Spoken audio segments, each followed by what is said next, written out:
Hello, everyone. Welcome to the Veterinary Business Podcast, your ultimate resource for developing a successful veterinary practice and career. I am Narain Arul Raja, the founder of the Veterinary Business Podcast and one of your co-hosts. On this podcast, we bring you insights and expertise from industry-leading doctors, experts, and thought leaders. We cover a wide range of topics, including practice management, marketing strategies, leadership, HR best practices, and much more. Whether you are a practicing veterinarian, a practice owner, a practice manager, or a student studying to be a veterinarian, this podcast is for you. It helps you navigate the unique challenges and opportunities in the business of veterinary medicine. Every listener to this podcast is welcome to visit veterinarybusinessinstitute.com for additional resources and tools to support your growth. And remember, you can subscribe to our podcast on iTunes, Google Play, Spotify, and many other popular podcast platforms.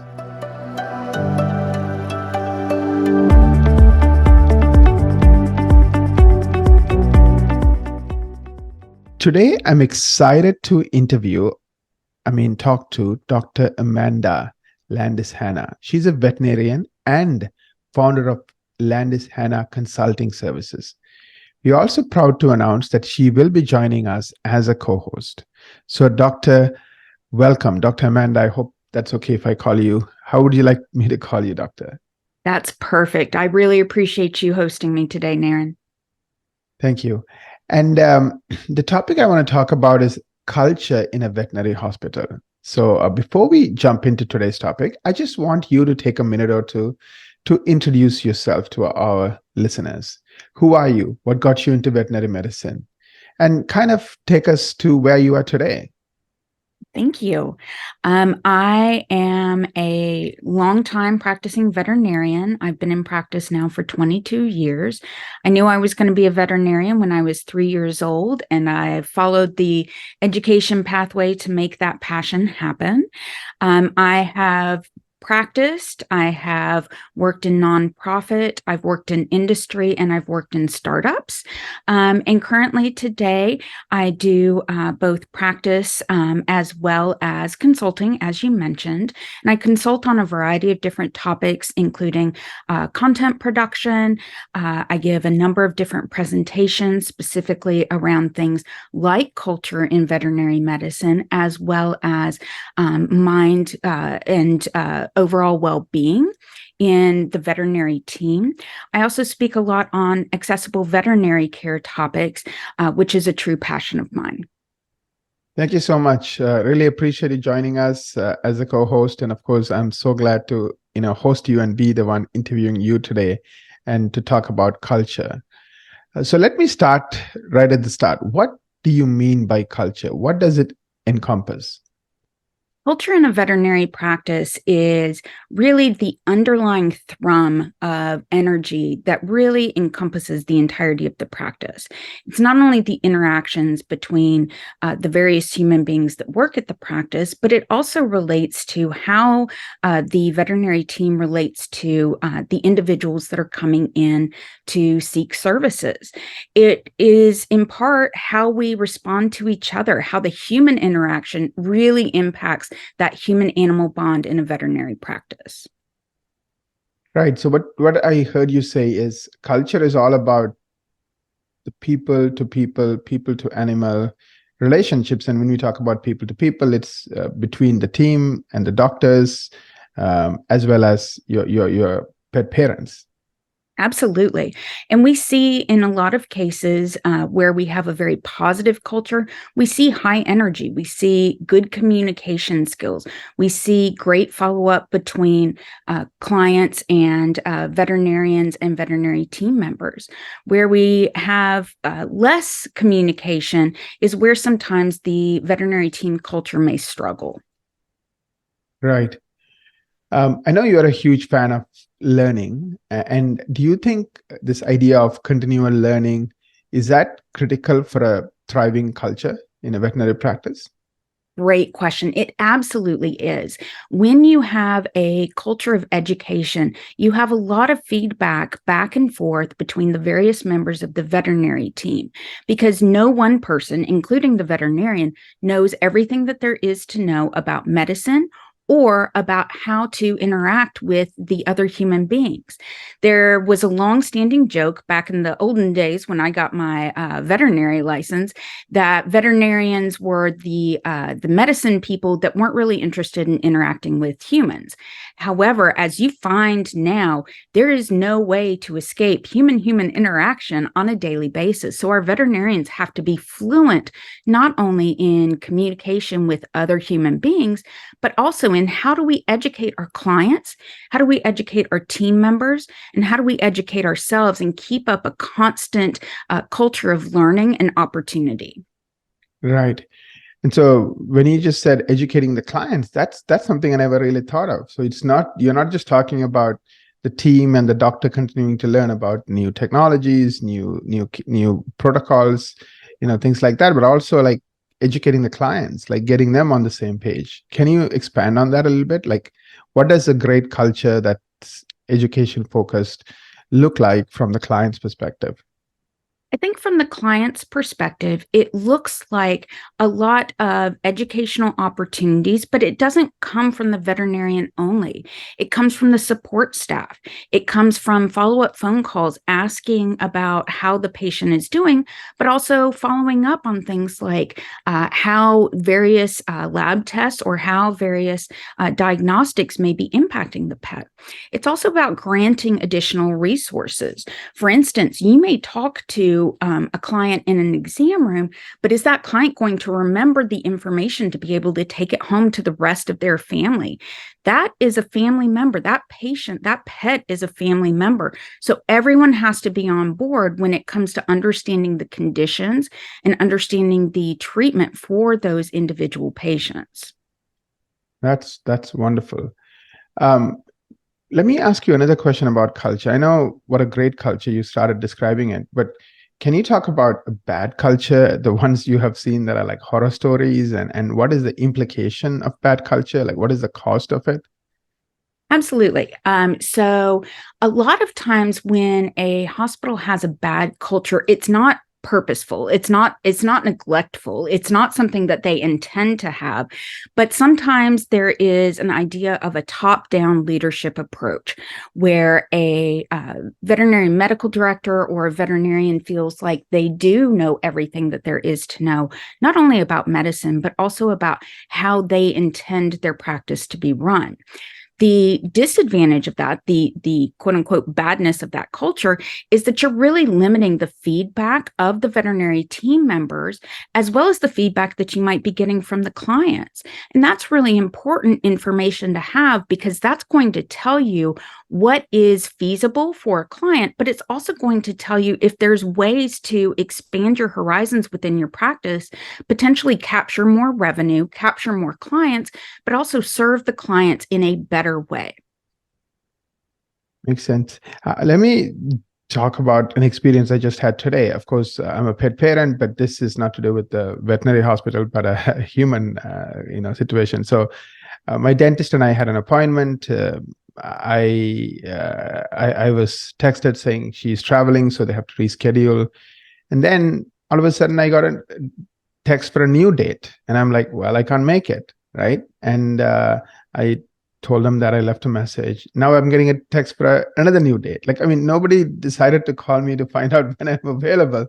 It's really frustrating. And then this is a good dentist. I like the dentist. So I'm going to hopefully share this feedback. She's like a friend. It's like, hey, this can be frustrating from the client's perspective. Like, I assume when culture breaks down, things like this happen, right? Like, how would you dissect it? I know you are a coach, you help practice owners. Like, what counsel would you give me? Like, let's say you are talking to this dentist. What would you tell this human doctor? I think in this particular case, I would sit down with this dentist and really take a look at the feedback that you're providing. You're having difficulty scheduling. You obviously want to be there. You had an appointment. Right. and the dentist had to cancel the appointment. So really the onus is on the dentist to serve you from a perspective not only of communication, but also culturally. Does that dentist want their culture to be sort of dictatorial, as it were, telling you when your appointment is versus asking you when it would be convenient for you to come back in? Because that's a relationship that you really want to maintain. You don't want to break down the client-patient relationship in that particular case by something as simple as a phone call. Just pick up the phone. It's going to make life so much easier for everyone involved and save everyone time and frustration. Right. Yeah, it sounds so simple, but it can be annoying if you know from the other side. And when I think about it as a patient, it is frustrating because the second time it's happening, and both times I'm not free. Like, I mean, how do you book an appointment with someone without knowing when they're available, right? So, anyways, Absolutely. so thank you for that coaching on the spot coaching. Appreciate it. Uh, so let's talk about culture. I know we live in 2023, right? This idea of diversity, equity, inclusion, belonging is no longer like a nice to have, it's a must have. Absolutely. So I wanted to ask you, I mean, there might be some people, oh, it's just, slogans and whatnot, and they do it because they have to. Like, first, convince me that A, it's good for my practice, and B, how would you go about incorporating that into your culture? DEIB, diversity, equity, inclusion, and belonging, is absolutely vital in a veterinary practice, whether it is a small business, whether it is a corporate practice, whether it is a nonprofit, a shelter, because the best medicine is performed when we have a variety of different ideas coming to the table to help provide services to our clients and our patients. When we have a very limited scope, a very limited view of what appropriate service is, we may be missing the boat on what clients are actually looking for. Our clients are not all one background, not all one history, not all one race, and various cultures outside of the veterinary practice are served by various cultures inside the veterinary practice. If we only approach individuals with one form of communication, with one form of education, with one form of service, we're limiting who we are able to serve. When we include more individuals, when we include a greater diversity of veterinary team members, when we include a variety of different opinions in that veterinary practice, we are more able to serve a greater population of clients and patients, but we're also going to be increasing our opportunities to serve them in the best ways possible. Humans learn from other humans. Yes, we study books, but those books were written by other humans. When we include diversity, equity, inclusion, and belonging in our core values in the veterinary practice, we are then able to create this very robust culture where our clients, our veterinary team members, our veterinarians, our hospital staff all feel like they have a voice, and that voice is incredibly important. We want to serve a variety of different people. So that means that we need to bring a variety of different options and opinions to the table for those individuals to be able to have educated choices. Yeah, so I do have a few follow-up questions. How do you create belonging? I know that's one of the things you mentioned. So how do you create belonging? Can you give me some examples or some strategies? Yes. So in a veterinary practice where you have a really strong culture of belonging, you're doing things like surveying the various team members for their feedback. You're also incorporating that feedback in a day-to-day sort of practice where potentially you are meeting particular individuals' scheduling needs. Potentially you have some parents that need one particular type of schedule, and yet you may have other individuals that may be in school and they need a different type of schedule. So when you are encompassing belonging, you're able then to be able to serve your individual team members in the same type of manner that you would serve a client. You want those team members to feel like they have a place no matter what their specific needs are, as well as their own individual needs. That may be individual needs such as personal disabilities, personal challenges, financial needs. We may be talking about BIPOC individuals who have specific needs that would be able to better encompass their cultures within your overall larger veterinary practice, therefore serving those individuals, creating a more robust culture, and also potentially increasing your revenue. Thank you. You talked about having diverse set of team members helps serve a diverse set of patients or clients. Can you give me an example of this, either in your practice or in other practices where you coach, where you feel this has made such a big difference? Exactly. I think in one particular instance, I had a practice that was specifically looking to expand their client base amongst their the larger geographic area, more outside of that 5-mile radius that we frequently will think about. They specifically recruited a veterinarian who was going to be able to better serve their clients. And they also wanted to make sure that they were very open to the LGBTQIA plus community. So what they did in that case is they partnered with this veterinarian who had a relationship with Pride VMC, which is a partnership of a variety of different LGBTQIA plus veterinarians, veterinary team members, veterinary hospitals, and industry members. And they were then able to put logos as well as pride flags up around the hospital in order to ensure that their veterinary clients knew that they were welcoming of individuals from a variety of different backgrounds, both cisgender as well as individuals who were allies, as well as members of the LGBTQIA plus community.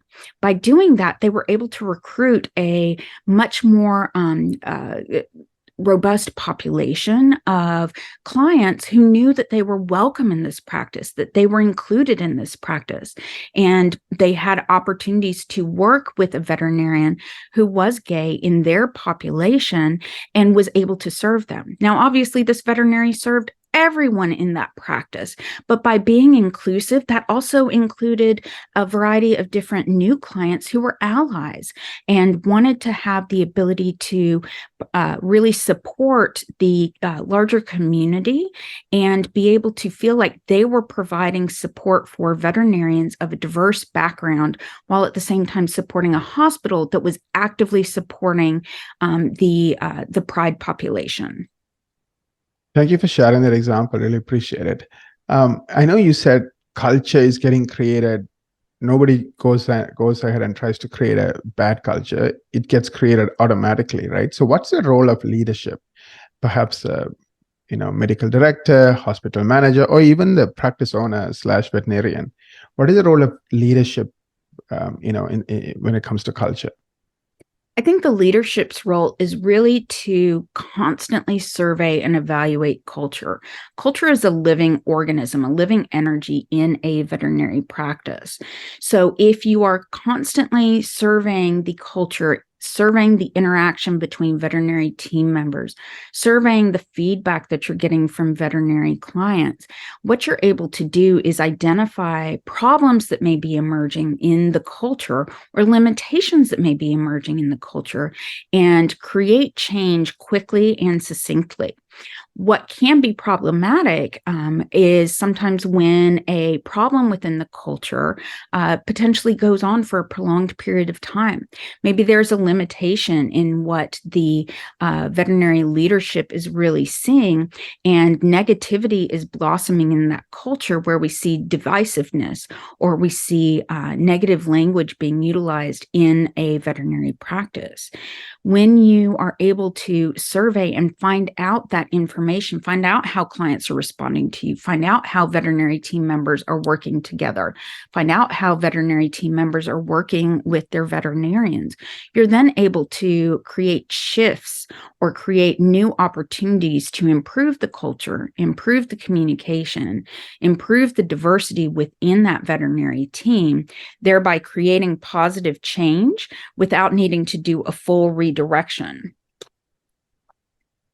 For those people perhaps who are new to the concept of culture, and we want to give them an example of a culture, like how would you define your culture, your practice culture? I'm really lucky to serve as a relief veterinarian and work with a variety of different teams. One of the practices that I work with has a really great culture. They are welcoming to all of the veterinarians and the veterinarians' backgrounds, even though those veterinarians are from various races, creeds, cultures, length of time of veterinary practice, and different practice styles.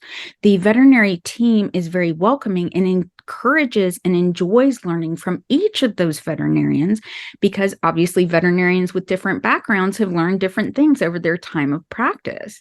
So by welcoming different educational opportunities, that veterinary team is also learning new chances to engage with their clients, teach their clients new things, teach their clients new educational resources, whether that's a brochure that a veterinarian has written, or if that's an educational conversation that two veterinarians may be having and may then be relayed to a client. That robust culture then creates an opportunity where everyone feels welcome, included, and they also feel like they have the leverage and the opportunity to engage with their clients in a very positive way. Thank you. Let's assume a particular practice has a great culture, positive culture, just like the one you described. What can deteriorate or erode a positive practice culture? Sometimes it's an individual person who has a limited perspective or a limited view on an overall veterinary team or their clients. Unfortunately, racism exists. Certainly, it exists within this country overall, and it certainly exists in veterinary practice. So when you see an individual with a limited perspective, whether that's due to their background or whether that's due to their personal beliefs, that can rapidly deteriorate a culture and create a very divisive culture where there is both communication breakdown as well as a lot of negativity. It's important for the veterinary team and the veterinary leadership at that point in time to step in and correct that negativity. And if needed, that individual team member may not be a good fit for a veterinary team that otherwise has a very positive culture.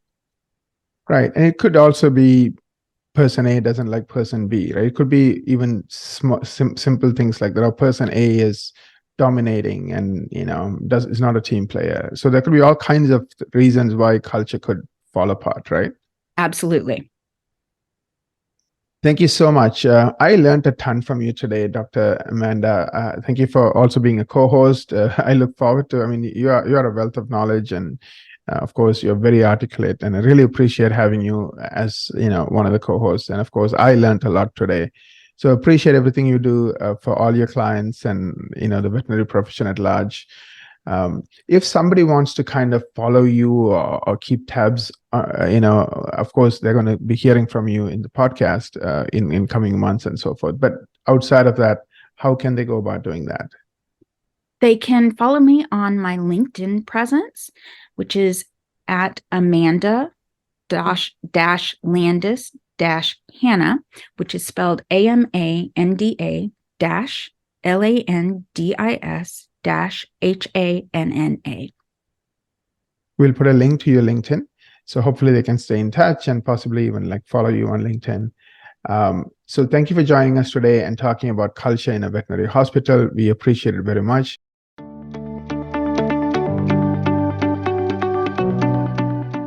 I also want to take a moment to thank our listeners. We appreciate each and every one of you. We cannot do what we do without you. If you like our podcast, please share it with your colleagues and friends on social media. And please don't forget to leave a review on your favorite podcast platform. Your reviews will help other doctors and practice owners find us. Till we meet again next time, keep striving for excellence and making a positive impact in the lives of your patients and pet parents. Wishing all of you an amazing week ahead. Thank you.